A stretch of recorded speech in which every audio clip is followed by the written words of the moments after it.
Hello നമസ്കാരം. Hello mummy എന്ന ചിത്രത്തിൻ്റെ പ്രിവ്യൂ റിപ്പോർട്ടാണ് ഇന്നൊരു വീഡിയോ ഭാഗത്ത്. വീഡിയോയിലേക്ക് മുൻപ് വീഡിയോ ലൈക്ക് ചെയ്യുക, ചാനൽ സബ്സ്ക്രൈബ് ചെയ്യുക. നവംബർ മാസം ധാരാളം ചിത്രങ്ങൾ OTT റിലീസ് ചെയ്യുന്നുണ്ട്.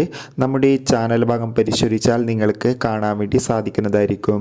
ഷർഫുദ്ദീൻ, ഐശ്വര്യലക്ഷ്മി എന്നൊക്കെ പ്രധാന കഥാപാത്രങ്ങളായി ഇന്ന് റിലീസ് ചെയ്യുന്ന ചിത്രമാണ് അലോ മമ്മി. എല്ലാ സിനിമാ പ്രേമികളും ഒരേപോലെയാണ് ചിത്രത്തിൻ്റെ ഓരോ ദിവസത്തെയും ഓരോ അപ്ഡേഷനും അറിയാൻ വേണ്ടി കാത്തിരുന്നത്. ഫൈനലി ചിത്രത്തിൻ്റെ ഏറ്റവും പ്രധാനപ്പെട്ട പ്രിവ്യൂ റിപ്പോർട്ടൊക്കെ പുറത്തുവന്നിരിക്കുകയാണ്. ഹലോ മമ്മി എന്ന ചിത്രത്തിൻ്റെ പ്രിവ്യൂ റിപ്പോർട്ടിൽ സൂചിപ്പിക്കുന്ന ചിത്രം ഒരു മികച്ച കോമഡി ഫാമിലി ഹൊറർ എൻ്റർടൈൻമെൻ്റ് ആണെന്നും ചിത്രത്തിൽ ഷർഫുദ്ദീൻ്റെയും ഐശ്വര്യലക്ഷ്മിയുടെയും മികച്ച അഭിനയം തന്നെ കാണാൻ വേണ്ടി സാധിക്കുന്നുണ്ടെന്നും. എന്തായാലും ഹലോ മമ്മി എന്ന ചിത്രത്തിൻ്റെ കൂടുതൽ അപ്ഡേഷൻ അറിയാൻ വേണ്ടി കാത്തിരിക്കാം. എത്ര പേരാണ് ചിത്രത്തിൻ്റെ റിലീസിനായി കാത്തിരിക്കുന്നത് തീർച്ചയായും കമൻറ്റ് ബോക്സിൽ രേഖപ്പെടുത്തുക. നവംബർ മാസം ധാരാളം ചിത്രങ്ങൾ OTT റിലീസ് ചെയ്യുന്നുണ്ട്. ചാനൽ ഭാഗം പരിശോധിച്ചാൽ നിങ്ങൾക്ക് ആ വീഡിയോ ഒക്കെ കാണാൻ വേണ്ടി സാധിക്കും. അതൊക്കെ ഒന്ന് കാണുക. അടുത്തൊരു വീഡിയോയിൽ കാണുമ്പോൾ ഏവർക്കും ബൈ ബൈ.